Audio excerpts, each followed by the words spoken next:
Radio city podcast च्या पलीकडे RJ प्रसन्न सोबत. नमस्कार, मी आरजे प्रसन्न. च्या पलीकडे या पॉडकास्टमध्ये आज आपण एका खास व्यक्तिमत्वाला भेटणार आहोत. चंदू चॅम्पियन ही फिल्म आपण सगळ्यांनीच बघितली असेल, पण ही चंदू चॅम्पियन फिल्म ज्यांच्या आयुष्यावर बेस्ड आहे असे पद्मश्री मुरलीकांत पेटकर सर आज आपल्या सोबत असणार आहेत. जाणून घेऊ त्यांच्याबद्दल. नमस्कार सर, रेडिओ सिटीमध्ये खूप खूप स्वागत आहे. तुम्ही ही फिल्म पहिल्यांदा पाहिल्यानंतर तुम्हाला फिल्म कशी वाटली, तुमची काय प्रतिक्रिया आहे? मला माझ्याबद्दलची जी स्टोरी त्यांनी एकदम खरी आणि बरोबर प्रसारित केली कबीर खान साहेबांनी, जे मला ऍक्च्युली जगापुढं माझी फिल्म बघून लोकांना जोश अशी कबीर खाननी ही फिल्म बनवली आहे. नक्कीच. कबीर खान यांना तुम्ही भेटले असाल, त्यावेळेस त्यांनी काय सांगितलं तुम्हाला, काय झालं तुमचा संवाद? ऍक्च्युली काय होतं, सुशांत राजपूत ही माझी पहिली फिल्म बनवत होता.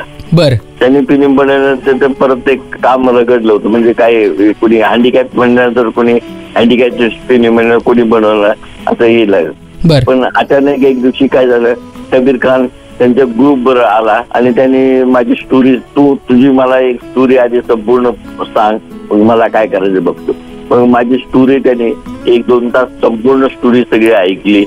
तो म्हणाले, ठीक, मी तुझ्यावर एक अशीच जगात त्यापुढे तुझा आदर्श ठेवीन की आतापर्यंत कोणी केलं नाही आणि करणार नाही, अशी फिल्म मी बनवतो. तर ठीक आहे बनव. आणि त्यांनी ही चंदू चॅम्पियन फिल्म बनवली आणि त्याच्या पुढे आदर्श ठेवला. तुमचं कॅरेक्टर जे केलेलं आहे कार्तिक आर्यन, त्याची पण तुमची नंतर फिल्म रिलीज झाल्यानंतर किंवा फिल्म रिलीज होत असताना भेट झाली असेल, काही संवाद झाला त्याच्याबरोबर? काय म्हणाला तो? जे शूटिंग जे चालू होतं पुण्यात, तर त्या टायमाला मला बोलवलं होतं. तर त्याला कार्तिक आर्यनला माझे हाताचे जे बाजू आहे ते पिस्टल सारखे चालतात, ते कसे चालवायचे हा विचारत होता.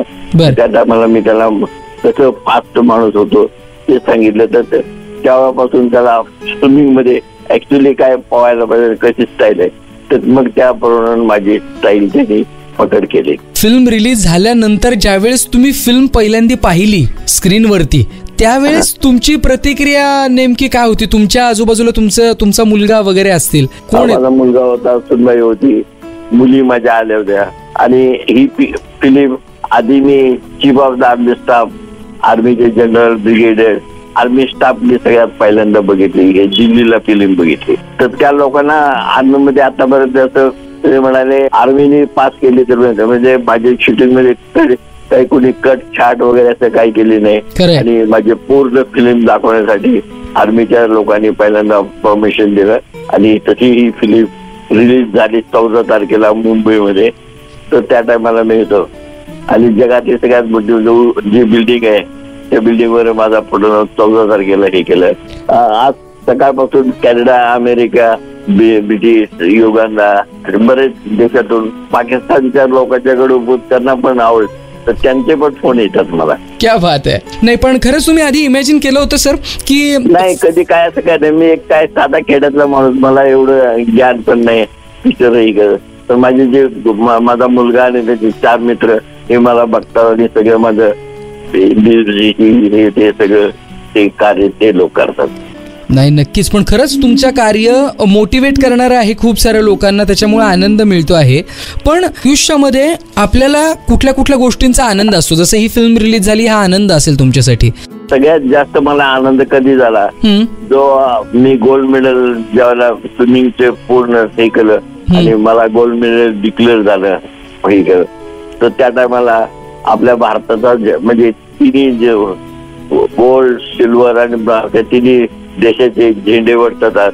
तर त्या मला आपल्या भारताचा झेंडा वर लावो जे वरती जात होतो, त्या टायमाला मला सगळ्यात आनंद आणि खुशीचे हे झालं. आपण आता बॉक्सिंग करू शकणार नाही असं तुम्हाला ज्यावेळेस समजलं होतं, त्याच्यानंतर तुम्ही स्विमिंग कडे वळालात, बरोबर? हा, स्विमिंग कडे. पण एवढं सगळं ट्रान्झिशन होत असताना तुमच्या मनामध्ये काय फिलिंग होते का? एक खेळ पूर्ण खेळला आतापर्यंत, आता दुसऱ्या खेळामध्ये जायचंय, त्यावेळेस मनाची चलबिचल माझे जे कोच आहेत ना, कालिके तावडे कोच हे केलेले, तर त्यांनी जे स्विमिंग मध्ये तर ते तपासचं काम केलेलं आहे बघा, पिक्चर तो महिना. तर त्यांनी जे बरोबर सांगितलं की अरे बच्ची को भी प्यार नाही तो उतरते तो तुमको क्या देगा. तर त्याचं वाक्य होतं. तर त्या ह्याच्यामुळे मी हे स्विमिंग चालू केलं. नक्कीच. पण त्यावेळेस तुम्ही किती वेळ प्रॅक्टिस करत होता? पहिल्यांदा एक अर्धा तास असं वाढवतो. पुढे दिवसातून 2-3 वेळा असं प्रॅक्टिस करत. चांगल्या लोकांच्या बरोबर मला प्रॅक्टिस त्याने मी एवढं मोठं झालो. नक्कीच. पण भारत सरकारनं सुद्धा तुमच्या कामाची दखल घेतली खरी. कारण मी एक गरीब घराण्यात नाही. माझ्या रिलेशन मध्ये पैसे व्हायला वगैरे माणूस कोणी नाही असता किंवा वकील व्हायला माणूस असं नाही. पण मी कसं सरकारला आतापर्यंत कधी मदत मागितली नाही किंवा काही हे नाही केलं. लोक तुमच्याकडे येताना काय म्हणतात खास करून? काय बापरे, आता मी 14 तारखेपासून मी घरात आणि आता काल भोपाळला चालवलो.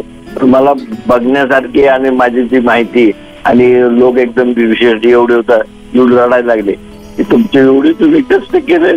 समजू शकतो सर, समजू शकतो तुमच्या भावना. कुणी उच्च घेऊन होते, चार नारायण घेऊन येते आणि आम्हाला आता पिक्चर आतापर्यंत कधी बघितला नव्हता. थोडा सुंदर पिक्चर आपले आणि आपण जे एवढे कष्ट केले ते प्रत्यक्ष जिवंत माणूस आहे त्याला बघून तुम्हाला आनंद होईल.